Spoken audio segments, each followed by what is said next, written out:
J'ai suivi le processus. Quand le FNDC a été créé, certains ont voulu faire croire, avec une vaste campagne de sabotage et de calomnie, que nous prêtons des intentions au président. Parce qu'en Guinée, de façon extraordinaire, vous pouvez voir des personnes qui peuvent constater que vous avez une arme et que vous êtes prêt à commettre un crime, et vous disent non, laissez-le faire, moi je suis témoin, j'irai à la justice pour témoigner que c'est lui le criminel. Alors que vous serez le premier à arrêter pour non-assistance à personne en danger, si vous avez la possibilité d'empêcher un crime, c'est ce qui est à faire. Ce n'est pas d'observer le crime se faire et se taper la poitrine pour aller dire que moi je vais aller témoigner, je connais le criminel. Alors heureusement qu'il y a des Guinéens qui n'ont pas attendu que le forfait soit commis avant de se lever. Et c'est à leur honneur. Parce qu'aujourd'hui, on ne peut pas dire que les Guinéens ont croisé les bras et qu'ils ont montré qu'ils comptent sur quelqu'un d'autre, communauté internationale ou les amis de la Guinée. Le FNDC, malgré toutes les difficultés, le martyre, la répression, la manipulation, la calomnie, les emprisonnements et tout ce que vous êtes en train de constater, est parvenu quand même à fédérer les Guinéens de toutes les sensibilités, malgré leur diversité, qu'ils soient des acteurs politiques, des acteurs sociaux, des artistes, des journalistes, tous les corps professionnels. C'est la Guinée dans son ensemble et dans sa diversité qui s'est retrouvée au sein de cette plateforme. Des actions ont été menées. Parce que le processus par lequel le manipulateur Alpha Condé est passé, c'était de détruire progressivement tous les contre-pouvoirs qui pouvaient l'empêcher d'obtenir le boulevard qu'il voulait pour commettre son forfait. Et ces contre-pouvoirs sont politiques d'abord, raison pour laquelle il a œuvré pour empêcher la tenue des élections législatives, et il a ethnicisé le combat de l'opposition. Il a militarisé la zone de Conakry et certaines villes de l'intérieur du pays pour empêcher l'exercice du droit de manifester. Il a privé les Guinéens de plusieurs libertés acquises au prix du sang. Parce que c'est d'autres Guinéens qui se sont battus pour que ces droits et ces libertés soient consacrés dans notre Constitution. Il a engagé une véritable campagne de manipulation ethnique entre les autorités sociales, les autorités religieuses, les notabilités. Tout ceci, on a vu ça. Sur le plan institutionnel, il a engagé la même démarche en réduisant l'Assemblée nationale à une institution à ses bottes, en prolongeant le mandat des députés par un décret, en créant une crise farfelue à la Cour constitutionnelle dont l'objectif était d'éjecter M.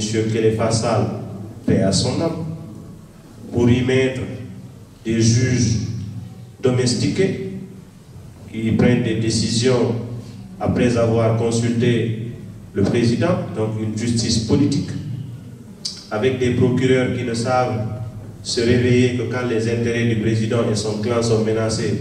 Tous les autres Guinéens qu'on assassine tous les jours, ils n'ont jamais droit à la justice, ils n'ont même pas droit à la compassion, même pas un communiqué de leur propre gouvernement.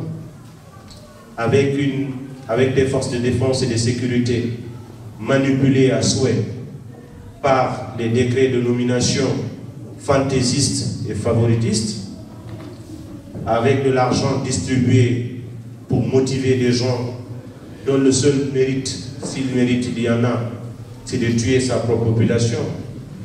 Aujourd'hui, dans notre pays, il se passe des choses qu'on ne peut même pas voir en temps de guerre. Même la guerre a des règles que les belligérants sont obligés de respecter. On ne s'attaque pas à des ambulanciers, on ne s'attaque pas aux enfants, on ne s'attaque pas aux femmes, on ne s'attaque pas aux lieux de culte.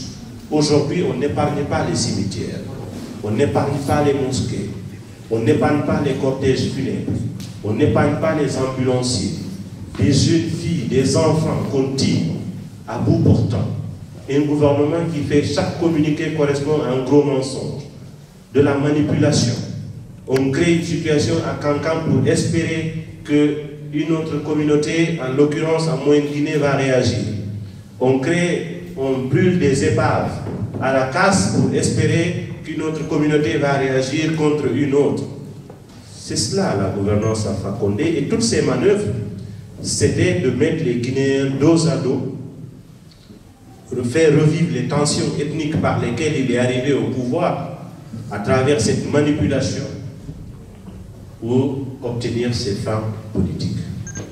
Heureusement, Dieu merci, que les Guinéens gagnent de plus en plus de la maturité, parce que tous ces plans, même si certains ont fait des effets, mais dans leur grande proportion, beaucoup n'ont pas eu des effets, parce que les Guinéens ont très vite compris, ont sensibilisé, se sont parlé, et à travers les canaux de communication. Heureusement pour nous, aujourd'hui, on n'a pas besoin de médias classiques pour s'exprimer, parce que chacun de nous a son propre média. On peut devenir influenceur d'opinion à travers votre page et le forum que vous animez, etc. Les Guinéens se sont levés, que ce soit vous qui vivez ici, que ce soit ceux qui sont à l'intérieur du pays. Il reste encore debout. Aujourd'hui, on a plus de 145 morts par balle, et vous avez un État qui se ragaillardit en vous disant « nous ne savons pas qui tue ». L'État ne pose pas des questions, l'État apporte des réponses. C'est ça un État sérieux. C'est un État qui apporte des réponses. Un ministre ne vient pas à la télévision pour dire « je ne sais pas qui fait quoi ». Tu démissionnes, tu ne peux pas poser des questions à la population. C'est la population qui pose des questions à ses dirigeants, et ce sont les dirigeants qui répondent à la population. C'est absurde ce qui se passe. Au même moment, on vous dit qu'il y a un processus électoral en cours, un recensement, une révision d'un fichier électoral. 5 ans, il n'a pas été révisé. Donc 5 générations de Guinéens qui ont atteint l'âge de la majorité qui doivent y être inscrits. Combien de nos compatriotes sont morts dans l'intervalle, ils doivent y être soustraits. La Guinée n'a même pas un état civil fiable. Même répertorier les naissances ou les décès, c'est compliqué. Un pays où même la capitale n'a pas des adresses. Et ça, c'est un président qui se tape la poitrine, je suis le président, et il promet qu'on va se développer mieux que le Nigeria dans 3 ans, plus que la Côte d'Ivoire dans 5 ans. C'est comme si ce n'est pas quelqu'un qui est conscient de ce qu'il est en train de dire. C'est à s'interroger. Alors on vous fait sortir un fichier électoral en 25 jours de révision qui comporte plus de 8 millions d'électeurs sur une population qui n'atteint pas 12 millions. En termes de proportion, ça veut dire 68% de la population guinéenne devient des électeurs. C'est qu'on ne voit même pas ici. Et pourtant, la population européenne, elle est vieillissante. L'Afrique a le continent qui regorge le plus de jeunes au monde. La configuration démographique de la Guinée est complètement en opposition avec ce que la CENI nous a annoncé. Parce que le ratio de votants dans la sous-région n'atteint pas 42% exceptionnellement. Il varie entre 34 et 40% dans la plupart des pays. Nous n'avons pas plus de personnes âgées que la Côte d'Ivoire, que le Sénégal, que le Mali. Nous ne sommes exceptionnels que dans le côté négatif des choses. Et ce fichier n'est pas fait par une CENI. Aujourd'hui, c'est le ministère de l'administration du territoire, sous l'autorité de Bourema Condé. Je ne vais pas trop perdre le temps de le décrire, vous le connaissez tous. Et en complicité avec des spécialistes de la fraude électorale, tels que les Kiridi et tout ce qu'il y a comme équipe là-bas, c'est eux qui tiennent le processus électoral et on nous fait croire qu'on veut aller à des élections mixtes. De façon délibérée, on refuse à des Guinéens le droit de s'inscrire dans un fichier électoral. Est-ce qu'il y a eu un recensement ici à Lyon? Oui. À quelle proportion? Peut-être c'est après que les agents soient partis que vous avez été mis au courant qu'ils étaient là. En tout cas, il y a eu tellement de problèmes. Il y a eu des pays où ça n'a même pas commencé. On a fait du ciblage. Tout a été fait dans le désordre total. Alors, l'objectif d'Alpha Condé aujourd'hui, c'est de faire valider ce fichier par une élection. Une élection où vous avez des partis politiques qu'il s'est fabriqué, à qui il a donné de la caution. Ils veulent l'accompagner, comme Lansana Conté s'était fait accompagner avec Boïbari. Et à l'époque, lui-même, il avait boycotté tout ça dans le cadre du FRAD, le Front pour l'alternance démocratique. Je rappelle qu'à la mort de Lansana Conté, le RPG n'avait aucun député à l'Assemblée nationale parce que la dernière assemblée, la dernière législature, il avait décidé de la boycotter. Et c'est lui qui critiquait tout ça. Aujourd'hui, c'est comme si c'était un élève de Lansana Conté, un étudiant de ses méthodes, et au même moment, il fait son opposant. Parce qu'il a reproduit toutes les tares, toutes les errances, toutes les dérives des régimes qu'il a toujours critiqués. Et il a remobilisé tous ces acteurs qu'il insultait à longueur de journée. Et c'est ceux-là qui sont devenus ses principaux collaborateurs. Qu'est-ce qu'il n'a pas dit de Kassori Fofana? Qu'est-ce qu'il n'a pas dit de Kiridi? Qu'est-ce qu'il n'a pas dit d'Aboubakar Sambaré? Il les a traités de conspirationnistes. Et à chaque fois qu'il parlait des Soussous, par exemple, il parlait des officiers Soussous qui auraient préparé un coup d'État. Et dans son langage, il collait toujours une ethnie dans ses propos qui dérapent. Alors, c'est arrivé à un niveau où on n'a même plus trop besoin de perdre du temps sur la logique qui anime l'homme. C'est pour essayer de comprendre. On a Aliouba ici. Il y a certainement une question que vous posez pour lesquelles vous n'avez pas forcément de réponse. Donc, c'est à l'occasion de lui poser les questions. Madame Dagor, tu voulais commencer. De ta venue à Lyon, ça me fait très plaisir. En fait, moi, j'ai vraiment beaucoup de préoccupations. Déjà, le modèle de ton parti, concrètement, au jour d'aujourd'hui, tu en es où avec le modèle? Ça, c'est la première question. Et la deuxième question, ça concerne le FNDC. La lutte que vous menez en Guinée par rapport à nous, ce qu'on voit sur les réseaux, on voit plein de choses. On a vu tous les mouvements auxquels vous avez participé en Guinée, les leaders politiques, les Sévoudana et autres. Et là aussi, je voulais savoir concrètement, vous en êtes où aujourd'hui, le FNDC? C'est quoi sa stratégie véritable? Parce qu'on ne voit que des marches, mais réellement, on ne sait pas, vous en êtes où aujourd'hui? Et est-ce que vous avez aussi un soutien de la communauté internationale? Est-ce que la CEDEAO vous soutient dans cette lutte? Concrètement, c'est quoi? Voilà. C'est quoi votre stratégie, la stratégie du FNDC? Voilà, je ne vais pas être longue parce qu'il y a du monde. Merci beaucoup. Bonjour encore une fois, moi c'est Badé Momadou. Je reviens toujours sur ce que j'avais dit quand M. Aliou n'était pas là. La question que je me pose, on dit toujours qu'il y a des victimes. Et il y avait quelqu'un qui avait parlé tout de suite, il avait parlé du repli identitaire. Pourquoi? Parce que les gens qui tombaient provenaient toujours d'un seul côté de la République. Et moi je me dis, en parlant de l'FNDC est composé d'une multitude de personnes qui viennent d'horizons différents. Donc, normalement, il n'y a pas lieu de dire que si ce côté-là nous appartient ou ce côté-là nous appartient. Aujourd'hui, Aratoma, peut-être, c'est une bastion d'un parti politique. Mais de l'autre côté, ce que moi je ne comprends pas, pourquoi est-ce que M. Sidia Touré, qui est membre du FNDC, M. Lansana Kouyaté, qui est membre du FNDC, s'ils se disent représentatifs de notre bastion, pourquoi est-ce que ça ne manifeste pas de ce côté-là? Quelles sont les stratégies mises en place par le FNDC pour que ces gens-là qui se disent contre le projet de nouvelle constitution ou la modification, je n'en sais pas trop, qu'est-ce que vous faites concrètement pour que vraiment, on m'attende que ça manifeste? Parce que laissez-moi vous dire que si ça manifeste seulement à Ratoma, ben ça ne va pas marcher. Hein. Ils vont nous dire toujours que c'est juste une petite partie de la population qui manifeste, on s'en fout. On va aller. Ce que je vais dire, si Matam se lève, Matoto se lève, Ratoma se lève, on va tuer personne. Parce qu'on sait que c'est la population qui est toute unie, qui s'est levée. Qu'est-ce que vous faites concrètement pour unifier cela? C'est entendu, noté. Donc, je voulais savoir, est-ce qu'en dehors du registre de manifestation, ce que le FNDC appelle résistance permanente et active, est-ce que vous avez notre répertoire d'action collective en dehors de ces manifestations de lutte, qui quand même, il faut le dire, tenant compte du coût et du bénéfice, les victimes sont très élevées. Et deuxièmement, j'ai suivi une de vos conférences à Paris. Vous avez parlé du phénomène d'ethnicisation de la politique en fonction des conjonctures en Guinée.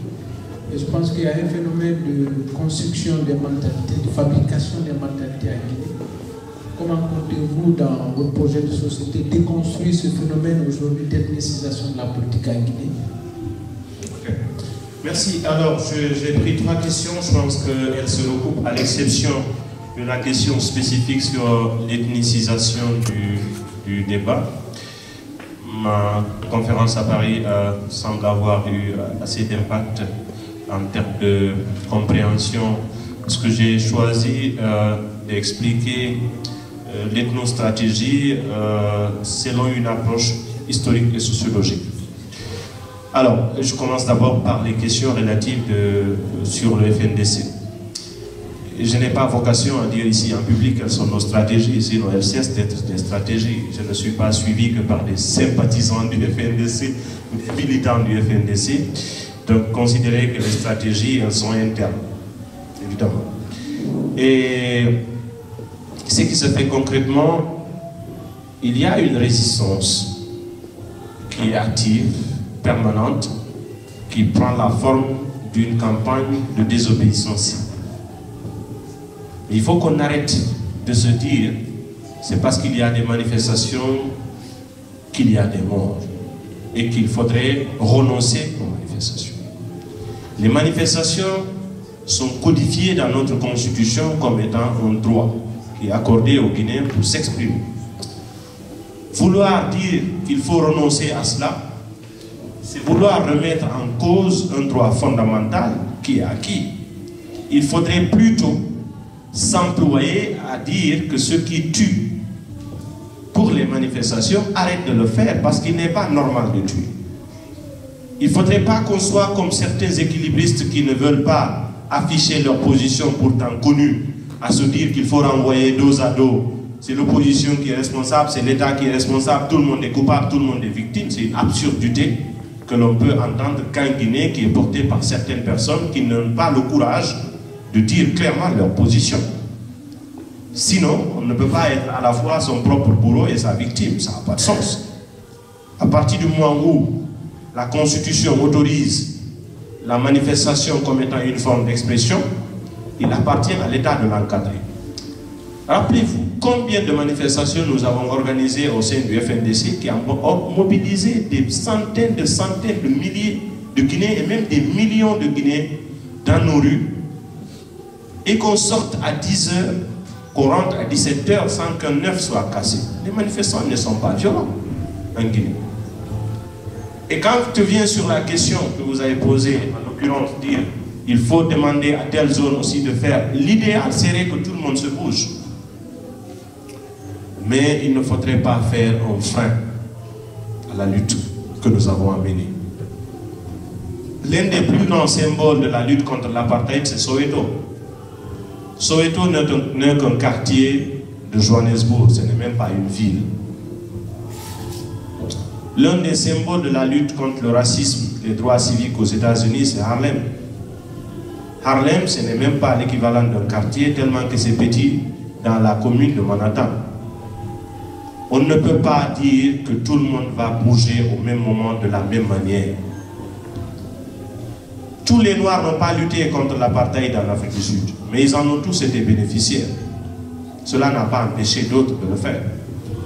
Tous les Noirs n'ont pas lutté contre le racisme. Certains même étaient tellement accommodants avec leurs maîtres blancs qu'ils n'aimaient pas les leaders noirs qui luttaient contre le racisme aux États-Unis. Mais ils en ont tous été bénéficiaires.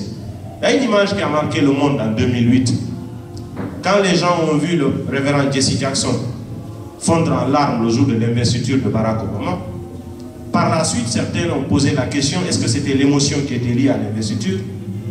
Il disait non, il a pensé à tous ses compagnons de lutte dans les années 60, au moment où c'était vraiment dur, qui ont perdu la vie, qui n'ont pas eu cette chance de voir aujourd'hui une meilleure consécration, c'est-à-dire le résultat de leur lutte, qui datait de 30 ans d'avant. Mais Obama n'a été qu'un symbole de la réussite de cette lutte. Il n'en est pas un auteur. Il faut prendre de la hauteur. Certains me disent oui, tant que Kaloum ne fait pas ceci, rien ne se fera par là. Ce sont des considérations subjectives. Nous avons voulu partager un état d'esprit. Le FNDC est un état d'esprit. Ne considérez pas seulement que ce tous ceux qui manifestent qui sont du FNDC. Tout le monde ne peut pas mener les mêmes actions de la même manière au même moment. Il y a des gens qui apportent une grosse contribution dans cette lutte, étant donné, à travers leur carnet d'adresse, à travers leurs moyens financiers, à travers leurs conseils, à travers leur contribution à la définition de la stratégie, la planification des opérations. Ce qui se passe chez nous, c'est vrai, c'est déplorable. Par le fait que les quartiers soient assiégés, par le fait que la criminalité d'État soit aussi ciblée. C'est un fait, c'est une réalité, on ne peut pas l'occulter. Mais nous savions qu'en s'engageant dans cette lutte, que le prix à payer serait que chacun de nous serait une potentielle victime. Ça, c'est aussi un fait. Les leaders du FNDC qui ont été kidnappés, emprisonnés, c'est grâce à la pression qu'ils ont été libérés. Parce que c'est une justice aux ordres, c'est un dossier qui était vide. Ils étaient poursuivis pour des faits qui en rien ne pouvaient être considérés comme étant des faits à charge contre eux. Et puisque la justice, elle est manipulée, elle est domestiquée, tout le monde a vu, elle a cherché un arrangement, peu importe. Mais ce qui est plus important, c'est que nos amis, nos collègues sont en liberté et personne d'entre eux n'a choisi d'aller en exil après avoir été libérés. Ils ont réaffirmé leur détermination, ils sont restés. Malgré tous les risques que chacun prend, pour lui et pour sa famille. Mais cela ne veut pas dire que les leaders ont plus de mérite que vous parce que vous n'êtes pas en Guinée. Ici aussi, vous vous battez. Vous faites ce que vous pouvez. Donc, ne soyons pas dans les petits résumés à individualiser. Est-ce que Sidi a fait ceci? Est-ce que Kouyaté fait cela? Est-ce que Selou fait... Non, ce n'est pas ce qui est important. Tant qu'on continuera de personnaliser ce que nous faisons pour notre pays, on ne s'en sortira pas. Le plus important est que chacun contribue. Il ne s'agit pas de se dire Aliou, il est vu. D'accord? Mais ce n'est pas parce qu'il a plus de mérite que quelqu'un d'entre vous qui a choisi l'anonymat. Il y en a plein qui font des efforts dans cette lutte-là. Ce qui est plus important et que ça aboutisse, c'est que la Guinée aille de l'avant et qu'on puisse bloquer ce processus pour qu'on reste dans un processus démocratique. Maintenant, pour la question sur notre projet de société, il est très ambitieux. Ce que vous m'avez entendu dire à Paris, c'est quelque chose qui représente une partie de notre vision en termes de résolution du problème ethnique rapporté à la politique. Les ethnies existent, ce sont des composants de notre société et nous en sommes fiers. La Guinée, c'est un pays diversifié, c'est un fait, mais il faudrait que ce soit un atout pour nous, il ne faudrait pas que ce soit un handicap. Le seul problème que nous avons, c'est le fait d'avoir instrumentalisé les ethnies les unes contre les autres pour des raisons politiques. Comment ça s'explique? C'est plutôt une conséquence qu'une cause. Et c'est ce que j'ai essayé de démontrer à travers cette conférence pour dire que vous remarquerez que ce n'est pas quelque chose de statique. Ce ne sont pas deux ethnies depuis l'indépendance de la Guinée qui ne s'entendent pas. C'est plutôt quelque chose qui évolue au gré de l'exercice ou de la conquête du pouvoir. C'est un fait, j'ai donné des cas illustratifs, des exemples précis.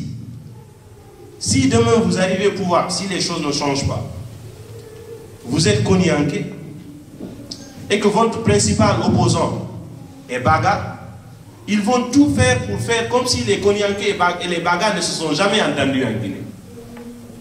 Vous voyez ce que ça représente? Parce que chacun se bat sur sa communauté pour se propulser politiquement. Et quand ça se fait, on essaie de voir les communautés qui se rapprochent beaucoup plus de la nôtre. Quand vous prenez les Konyanké, ils sont à cheval entre les forestiers et les Malinké. Quand vous prenez les Baga, ils sont à cheval entre les Soussous, les Landouma, et ainsi de suite. Donc chacun fait un effort pour rapprocher celui qui a une plus grande proximité ethnique avec lui et se dire c'est nous contre eux. C'est ce qu'il faut changer. Mais pour le changer, il faudrait que les mentalités évoluent. En tant que responsable politique, notre ambition n'est pas que de conquérir le pouvoir, c'est de contribuer à l'éducation civique, politique des populations. C'est ce que nous faisons. Nous sommes l'un des rares partis qui organisent régulièrement des séances de formation que nous finançons par nous-mêmes, pour nos propres militants. Notre siège est une sorte d'amphithéâtre. Depuis le lancement du modèle jusqu'à aujourd'hui, ça n'a rien à voir avec ma présence à Conakry ou pas. Nos assemblées générales se tiennent, les calendriers de formation se tiennent. Vous avez des partis politiques qui ont 20 ans d'existence en Guinée, qui ne tiennent même pas une seule assemblée générale en un an. Une seule personne prend l'agrément, il met en poche et le numéro de téléphone par là. C'est l'adresse et l'identité. Vous ne le verrez jamais à un siège, vous voulez le voir, il vous convoque dans un café, vous n'avez jamais une idée, vous ne verrez jamais son adjoint. Il n'y a jamais une deuxième ou une troisième personne. C'est les mêmes qui font beaucoup de bruit pour dire notre parti, notre parti, notre parti. Nous voulons changer tout ça, contribuer à changer tout ça à travers nos méthodes. Donc, cette question elle est centrale chez nous parce que c'est un véritable problème de société en Guinée. Et tant qu'on ne résout pas ce problème, la cohésion sociale en sera toujours affectée. Mais nous avons une approche très réaliste de cette question et bien entendu, des détails sont dans notre projet de société qui sont éventuellement à votre disposition si vous êtes intéressé. Il y avait la question sur comment lutter contre l'ethnisation d'un certain moment de la situation politique en Guinée. Oui, justement, c'est là que j'ai répondu en parlant de notre approche qui vise d'abord à poser le problème. D'accord. Ok. Alors, oui, justement, bonjour messieurs, c'est Barry Boubacar. Tout à l'heure, avant que vous arriviez, on parlait, faisant un débat et quelqu'un a parlé de l'engagement. Et j'ai envie de vous demander de nous parler un peu de l'engagement à la fois citoyen, public et politique. Parce qu'on a beaucoup de problèmes avec en Guinée. Je vous ai entendu une fois dire que la politique, ce n'était pas un métier. Et je pense que beaucoup de personnes dans notre pays ne comprennent pas cela, ne savent pas c'est quoi l'éthique ni la morale qui va avec. Les communications à la porte-pièce, les jeux de ping-pong et de poker, on insiste à ça tous les jours. Et la dernière fois, j'ai vu sur France 24 Bakar Silla, ancien porte-parole de l'opposition, porte-parole du gouvernement. C'est pas mauvais de travailler dans les deux camps, mais après on se pose la question, elle est où la conviction? Et nous les jeunes, qui va être notre modèle sur cette scène politique guinéenne? C'est qui m'amène à vous poser une deuxième question, qui est politique, et peut-être que vous ne devez pas avoir la réponse. Pourquoi vous avez quitté le PL? Et d'où vous êtes venu cette idée de lancer ce mouvement? Et pour terminer, je voudrais dire que vous avez bien fait de dire tout à l'heure qu'on ne devrait pas mettre à égal l'État et l'opposition, parce que tout le monde se pose à chaque fois des questions. Pourquoi l'opposition ne change pas de stratégie? Pourquoi le FNDC ne change pas de stratégie? Il faut savoir que l'opposition et le FNDC n'ont pas de stratégie qui vont au-delà de ce que la Constitution nous donne, donc les manifestations. Donc c'est pas parce qu'il y a eu des morts, des dégâts matériels, etc., qu'il faut arrêter les manifestations. Parce que si on ne fait pas ça, on va être dans l'illégalité et donc faire recours à des moyens qui ne sont pas autorisés par la loi. Je vous remercie. Oui, ok. Alors rapidement, sur l'engagement. D'abord, c'est une thématique que nous avons utilisée aussi pour faire une conférence. Moi, j'ai développé 2 modules sur ça par le passé en Guinée, l'engagement politique et citoyen. Je partirai d'un adage que j'aime souvent répéter, qui dit que si vous ne faites pas de la politique, vous serez toujours sanctionné en étant gouverné par moins valeureux que vous. Je pense que la Guinée, c'est un pays assez illustratif de cet état de fait, parce que dans la pratique sociale, très souvent, vous entendez nos compatriotes avec fierté dire que la politique, ça ne m'intéresse pas. Et très souvent, ceux qui le font, ceux qui le disent, c'est ceux dont la société a plus besoin. Ceux qui ont, en Guinée, faites la remarque autour de vous, une fois que vous êtes brillant à l'école, après votre cycle, vous avez un emploi relativement bien payé, vous avez un certain confort de vie, vous vous éloignez progressivement de la société. Commencez à vous isoler parce que vous vous estimez à un certain niveau où vous n'avez pas trop besoin d'accéder aux autres. À la limite, vous dites même à vos enfants, faites attention, ne jouez pas avec les enfants du quartier. Vous restez barricadé, c'est un fait. Je suis quelqu'un qui aime bien remarquer ce qui se passe autour de moi et essayer de donner un sens à ce qui se passe autour de moi. Et vous vous barricadez entre 4 murs, vous devenez quelqu'un qui est un peu prisonnier. Du bureau à la maison. Dans le véhicule, même les vitres, vous ne les descendez pas pour saluer les voisins, au passage. À un moment donné, vous vous mettez dans une surestime de soi et vous n'avez plus besoin de personne et personne n'a besoin de vous parce que les gens n'ont même pas accès à vous. Et dans le quartier, il y a un besoin qui se fait. On a besoin d'un chef de quartier, on a besoin d'un maire, on a besoin d'un député. Mais vous, vous avez choisi de vous isoler de la société. Il n'y a personne qui peut venir vous dire aidez-nous. Vous ne vous intéressez pas, vous dites de toutes les façons, ben écoutez, ça c'est leur affaire, ça ne m'intéresse pas, le maire ça ne m'intéresse pas, le député ça ne m'intéresse pas. Et du coup, quelqu'un qui n'a jamais trouvé quelque chose à faire, qui trouve que l'espace est vide, la nature est horreur du vide, si vous n'êtes pas, quelqu'un d'autre sera là. Il se trouve être le plus social du quartier. Lui, il n'est pas comme vous. Il n'est pas occupé, il n'est pas si hautain. Il est avec tout le monde. Il dit, écoutez, moi ça m'intéresse, je voudrais devenir votre député. Bien entendu, le peuple ne choisit que ce qu'on lui propose.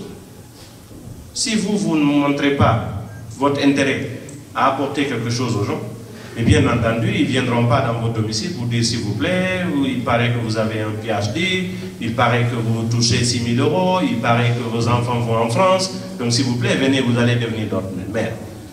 Vous ne vous êtes pas engagé, ils ne viendront pas. C'est lui qui est le plus déméritant du quartier, il devient le maire, il devient le député. Le député, c'est celui-là qui a comme rôle essentiel de faire voter les lois, d'initier des lois et de contrôler l'action du gouvernement. Il s'y retrouve parce que la population ne connaît que lui, mais malheureusement, il n'a pas les compétences pour faire les deux tâches essentielles pour lesquelles il est là-bas. Il vote les mauvaises lois ou il laisse passer les mauvaises décisions du gouvernement. Elles vous impactent, vous, l'intellectuel complexé qui croyait tout avoir. Les mauvaises lois du pays vous impactent. Les lois sur la sécurité, vous êtes dans l'insécurité. Et d'ailleurs, vous êtes plus exposé que lui. Les mauvaises décisions du gouvernement sur les infrastructures, vous utilisez les mêmes voies. Vous n'arrivez difficilement chez vous. Vous devenez un frustré sans vous rendre compte parce que vous passez tout le temps à critiquer. Ah bon, c'est elle aussi qui est devenue députée, ce pays est foutu. Mais pourquoi il ne peut pas être foutu si vous avez décidé de démissionner? Qu'est-ce que vous avez fait pour que ce médiocre ne soit pas député, qu'il ne soit pas maire? Vous avez refusé de prendre vos responsabilités. C'est ce qu'il faut soigner. La politique, elle est encore définie dans notre pays comme étant l'art de mentir. C'est parce qu'elle n'a été pratiquée que par des menteurs. Le jour qu'elle sera pratiquée par des hommes de vertu, elle va être redéfinie comme étant l'art des vertus. Le peuple n'apprécie que ce qu'il voit. Pourquoi les hommes de valeur n'entrent pas en politique? La politique a ses noblesses, la politique a ses vertus. Donc il est fondamental que les gens y s'engagent, qu'ils ne se mettent pas en réserve. Parce que si vous voyez la plupart de nos dirigeants, vous vous rendez compte que ça laisse à désirer. Combien de fois il y a des Guinéens compétents, qu'ils soient à l'intérieur du pays, qu'ils soient au niveau de la diaspora? Ça, c'est un premier aspect. Le non-engagement est quelque chose qui est préjudiciable à la qualification du débat politique dans notre pays. Le débat politique vole très bas. Regardez l'Assemblée nationale. Ailleurs, la session budgétaire, elle est passionnante. Vous voyez des députés discuter du projet de loi de finances. La loi de finances, elle ne se lit pas comme un roman. Ce n'est pas un magazine. C'est quelque chose qui requiert une certaine expertise que vous ne pouvez pas avoir par vous-même, parce qu'on ne peut pas être spécialiste en tout. Il n'est pas dit que c'est seulement les économistes qui doivent être des députés. Mais quand vous avez une responsabilité d'élu et que vous êtes un décideur, vous devez être capable de lire et d'apprécier les éléments mis à votre disposition pour prendre la décision. L'aide à la décision, elle est importante parce que vous pouvez consulter des spécialistes qui peuvent vous synthétiser le dossier en question et vous recommander les pistes pour vous dire voici dans quelle direction, si vous prenez telle décision, voici son impact. Si vous prenez telle autre. Mais vous-même, il faut que vous soyez capable de faire du discernement pour dire quelle est la meilleure décision que je dois prendre au profit de mon pays. Mais il y a des gens qui n'ont même pas l'aptitude. Vous les mettez une synthèse, ils ne sont même pas capables de la lire et savoir quelle est la décision à prendre. Ça, c'est un fait. Les médiocres en politique, c'est dangereux pour le pays. La politique, c'est l'art de diriger la cité, d'organiser la cité. Si ce ne sont pas des hommes qui portent des compétences, qui portent des valeurs, qui ne font pas de la politique, le pays ne peut pas aller de l'avant. C'est une évidence. Le deuxième angle par lequel je vais répondre à votre question, il y a un mal dont nous souffrons en général en Afrique et la Guinée en particulier, nous faisons l'amalgame entre l'éducation et l'instruction. L'école instruit, mais c'est la famille qui éduque. Mais la famille, ce n'est pas au sens biologique seulement, au sens social. Si vous ne portez pas des valeurs, votre action, tout ce que vous faites dans la vie est influencé par votre caractère. C'est votre caractère qui détermine si vos intentions sont bonnes ou mauvaises. L'école vous donne des outils. Ce ne sont pas ces outils qui vont remplacer votre caractère. Il ne sert à rien à la dimension d'un État de construire des écoles, de financer le système éducatif, si l'État ne veille pas à l'éducation sociale des enfants. L'Asie a cette particularité qui fait qu'elle dépasse l'Afrique, c'est par le fait de la discipline. C'est un continent que je visite. Je sais combien de fois ils sont disciplinés dans le travail, ils sont disciplinés dans la vie sociale.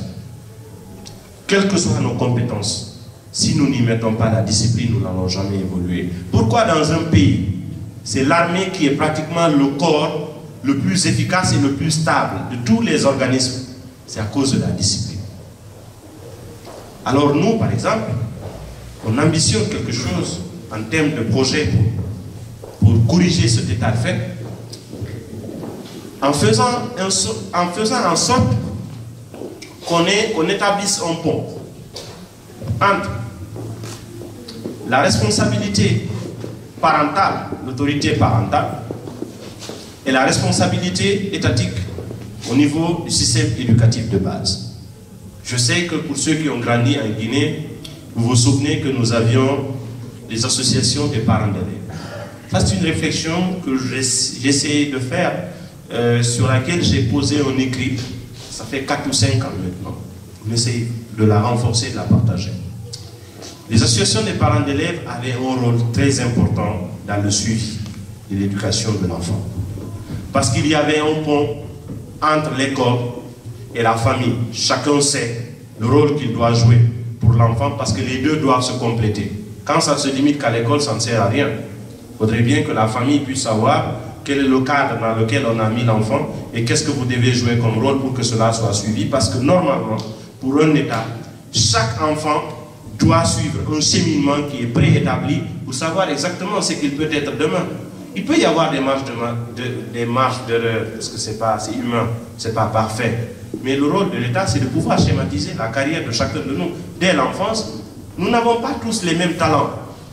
Nous n'avons pas la même façon, la même facilité. Mais il faudrait qu'on identifie en chacun de nous le talent qui y est et qu'on le développe pour qu'on soit quelque chose. Parce que c'est individuellement, à travers nos compétences, notre contribution, que collectivement, nous serons un pays qui va se développer. Il faut que chacun apporte quelque chose pour ne pas être un poids pour les autres. Donc, faire en sorte que cette responsabilité parentale soit institutionnalisée. Qu'est-ce qu'on peut faire concrètement? On peut en faire des associations qui soient parrainées par des collectivités, qui peuvent répondre de l'autorité de la mairie, des organisations parentales, et qu'on puisse les associer dans l'élaboration du système éducatif de base au niveau primaire et maternel. Parce que le parent aussi, il sait ce dont l'enfant a besoin. Ce n'est pas parce que lui n'est pas nécessairement allé à l'école, mais quand vous discutez avec lui, vous lui dites ce que l'école propose à l'enfant, vous lui demandez qu'est-ce qu'il pense de ça, il peut vous dire des choses concrètes qui peuvent être ajoutées à ça. Donc, qu'ils aient une autorité représentative, l'autorité parentale qui peut contribuer à l'élaboration des programmes pédagogiques de base, c'est quelque chose que nous ambitionnons. Et en termes de suivi, si vous mettez ces autorités sous la tutelle des mairies, vous avez la possibilité de les subventionner à travers le budget des collectivités. Quand vous les subventionnez, vous pouvez les surveiller, vous les institutionnalisez pour avoir à la dimension du pays, si vous voulez, une haute autorité des parents d'élèves. Quelque chose qui va se faire à la dimension nationale et qui peut avoir des démembrements dans presque toutes les localités jusqu'à la base pour qu'auprès de chaque école, qu'il y ait une association des parents d'élèves qui répond de l'autorité de tutelle. Quelques personnes dans la salle qui font des lives Facebook, donc on a la question de M. Mohamed Baldé, donc on souhaitait lui donner l'occasion à travers nous de la poser. Il demande sur le thème de justice administrative ou alors injustice administrative. Et il prend l'exemple de l'agrément du modèle. Je voulais que vous fassiez un point là-dessus. Comment est-ce qu'on voit que l'État, dans les administrations de l'État sont instrumentalisées, et comme exemple, l'agrément du modèle. Voilà. Ok, très bien.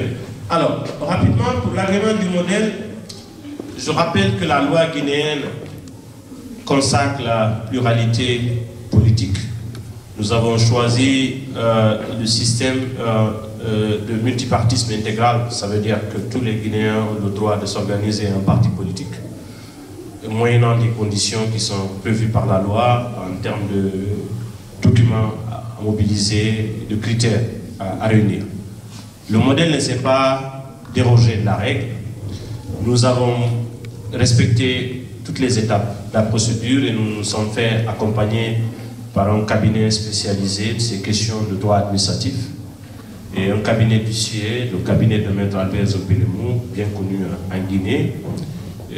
Nous avons engagé une procédure de demande d'agrément depuis le 23 août 2018 qui a été enregistrée sous le numéro 31 du ministère de l'administration du territoire. 3 mois après, parce que le délai requis c'est 3 mois pour l'État de répondre favorablement ou selon des réserves, parce que l'État ne peut émettre que des réserves, parce que si toutefois les conditions ne sont pas réunies, cela ne voudrait pas dire que vous êtes disqualifié définitivement pour bénéficier de ce droit, c'est un droit acquis. Donc ce que l'État peut vous faire, c'est d'exprimer des réserves et vous demander de faire des corrections. Nous n'avons jamais reçu un courrier du ministère nous exprimant une quelconque réserve, une quelconque notification. En soi, c'est un mépris. Les 3 mois, nous les avons fait constater par un cabinet d'huissier qui a établi un PV. Le silence de l'État est considéré en droit comme étant un refus implicite. Nos conseillers juridiques se sont concertés. Ils ont examiné les textes de loi. Il nous fallait 1 mois d'attente supplémentaire pour qu'on soit qualifié à porter un recours au niveau de la Cour suprême. Au bout du mois qui a suivi, un PV aussi a été établi et nous avons lancé cette procédure de recours à la Cour suprême qui date du 2 janvier 2019. La Cour suprême disposait d'un délai précis pour confondre l'agent judiciaire de l'État à nous qui avons esté. Il semblerait que l'agent judiciaire de l'État n'a pas daigné répondre à la Cour suprême.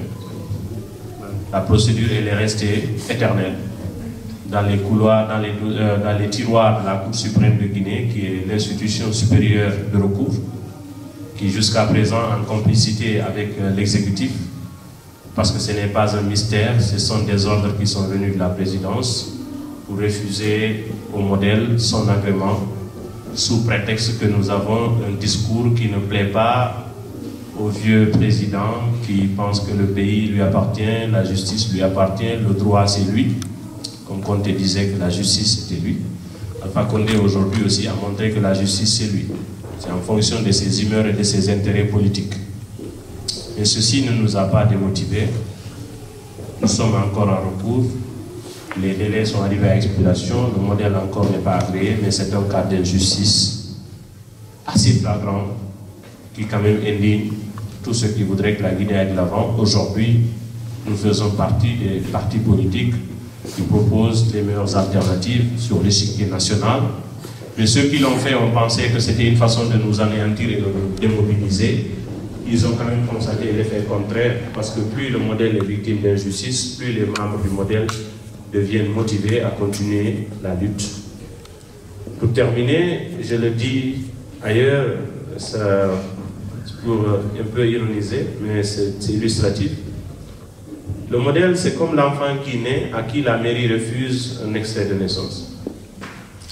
Mais cela n'empêchera pas les parents d'organiser son baptême, de lui donner un nom, de l'habiller, de l'entretenir, de l'éduquer et de le faire grandir. Quelle que soit la cruauté de la mairie, elle ne viendra pas sensibiliser le quartier pour dire ne l'appelez pas par son nom ou ne le recevez pas chez vous. Et tôt ou tard, c'est l'extrait de naissance qui accompagnera l'enfant dans son évolution. Ce n'est pas l'enfant qui va encore dissoudre dans le ventre de sa mère pour renaître afin d'obtenir un extrait de naissance. Donc ce qui est certain, c'est que le modèle aura son agrément, de gré ou de force, quelle que soit la manière dont cela va se faire. Mais c'est de façon irréversible parce que l'enfant est né, il grandit, vous le palpez, il est là devant vous, il a un projet, il réfléchit, et il aspire à gouverner. Et nous sommes convaincus que grâce à vous, grâce à Dieu surtout, que le modèle arrivera un jour au pouvoir pour que les Guinéens puissent avoir la possibilité de découvrir notre façon de gouverner et qu'on puisse apporter des solutions idoines aux différents problèmes qui se sont posés à nos compatriotes. Monsieur Ba, je voudrais m'adresser à vous pour poser la question des solutions de tout ce qu'on a abordé là. Qu'est-ce qu'il faut retenir aujourd'hui en partant en matière de solutions de toutes ces crises et les problèmes que les populations guinéennes rencontrent? Ok, alors, ce qu'il faut retenir, c'est d'abord les problèmes sont posés et que chacun doit contribuer à la résolution des problèmes posés. En attendant, nous avons une plateforme assez représentative de la lutte républicaine que nous sommes en train de mener, en l'occurrence le FNDC. Ce n'est pas le fait de vouloir un droit de propriété sur la plateforme, parce que le FNDC, au-delà de l'entité qui planifie et qui réfléchit, c'est un état d'esprit partagé. C'est tous ceux qui ne voudraient pas voir la Guinée encore sombrer dans une nouvelle dictature. C'est tous ceux qui ne voudraient pas voir le rêve de la démocratie se pérenniser dans notre pays, se briser. Alors sur ce, ça interpelle chacun de nous. Au-delà de nos affiliations politiques, au-delà de nos appartenances sociales, religieuses, c'est une question républicaine. Et sur ce, partout où on est, on peut s'organiser. Au niveau de la diaspora, il y a beaucoup d'antennes du FNDC. Le pire à éviter, c'est de se mettre en marche, dire que ça ne m'intéresse pas. Parce que la situation actuelle dans laquelle se trouve notre pays, elle est très critique, elle nous interpelle tous. Vous êtes là, beaucoup d'entre vous ont des projets de retour, qui quelquefois ne se matérialisent pas par le fait que ça ne rassure pas chez nous. Beaucoup ont été confrontés à des expériences très décevantes de projets sur le terrain, par le fait que tel n'est pas fiable, tel autre, mais l'État n'offre aucune garantie. Notre pays encore manque de tout, surtout des choses les plus importantes. Mais on ne peut réaliser nos ambitions de développement, nos ambitions de résultats dans notre pays que quand nous sommes dans une démocratie, en état de droit, où les libertés sont respectées, où les droits sont respectés, où il y a la sécurité, où il y a les infrastructures, où il y a un État. Peut-être que je ne terminerai pas sans parler du modèle. On a eu l'occasion d'aborder certains volets de notre vision. Vous comprenez par là que nous avons de réelles ambitions pour notre pays. Et nous ne nous préoccupons pas que de décliner nos priorités. Nous expliquons la faisabilité de ce que nous ambitionnons. Certes, nous n'avons pas la prétention de dire qu'on peut tout régler. Mais au moins, les priorités que nous nous sommes fixées, nous savons de quoi il s'agit, nous donnons un sens à cela. Et nous sommes capables de vous démontrer avec des chiffres à l'appui, avec un plan d'action à l'appui, comment est-ce que nous entendons résoudre ces différents problèmes pour que notre gouvernance puisse être marquée par des résultats. Parce que l'obligation des résultats, c'est une chose que chacun de nous doit intégrer, parce que l'homme public doit se soumettre au principe de redevabilité. Gérer et rendre compte. Gérer et rendre compte suppose de la responsabilité, de l'efficacité, de la morale.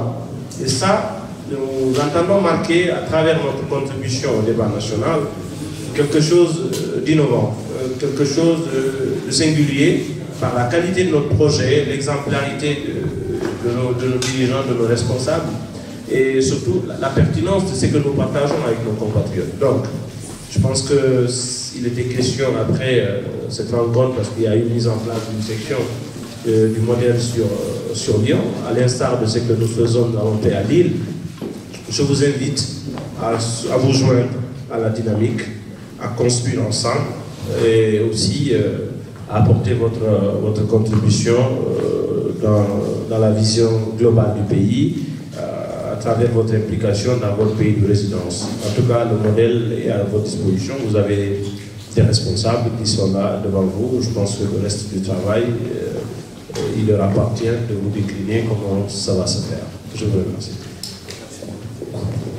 Merci beaucoup pour cette intervention et Je vais donner la parole aux organisateurs, mais bien avant, on a parlé tout à l'heure du FNDC, de l'engagement, et c'est revenu dans toutes les interventions, l'engagement de chacun. Je rappelle qu'il y a FNDC. Je ne saurais terminer sans remercier ceux qui se sont levés de bonne heure, ont tout fait pour nous réunir dans cette salle aujourd'hui. Ce n'est pas une chose aisée, vous le savez très bien, nous sommes tous à Lyon. Donc je leur tire mon chapeau par rapport à cette organisation. Merci. Pareil aussi comme tout le monde. Nous aussi, de notre côté, nous vous disons vraiment merci d'être venus. Peut-être on va rester s'il faut faire une photo de famille. Mais quand même, merci. La Guinée. Guinée Conakry. Guérim Somabi. Guéribok Mouya. Never. Doran Kalin Kai Semo la Guérim Somabi. Walon Morema, on a dit on mourrait bien. La Guinée la femme. La Guinée bori fa, on a mourrait la femme. La Guinée la femme. Waya sanu meri nu marafanyi nu langina nu be. La Guinée la femme. Si yo ya nu lambore taria on te amo fombe. Wallahi, I'm woman right now. My buggy man, get it so right now. But I found out that I found alcohol. Like in a line of so. Ali ma society. Money can no full tori. Bidding Gadia, Bodega, Monema, alcohol. Like in a Osemberabo. Lagine.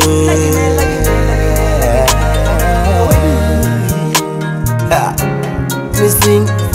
When you did and you didn't do them, Lumbo, yay. We lele, yo lele. Awa munyo de renjo ni di renju de me. Lumbo yai, we lele. Korio edito. Velo yai nyande go. Na fide fi jango la Guinée. Enfolo yai. Walon Morema, on a dit on mourrait bien. La Guinée la femme. La Guinée bori fa, on a mourrait la femme. La Guinée la femme. Waya sanu meri nu marafanyi nu langina nu be. La Guinée la femme. Si yo ya nu lambore taria on te amo fombe. Fais la force, you know fais la force. Tout nous mané que nous bagues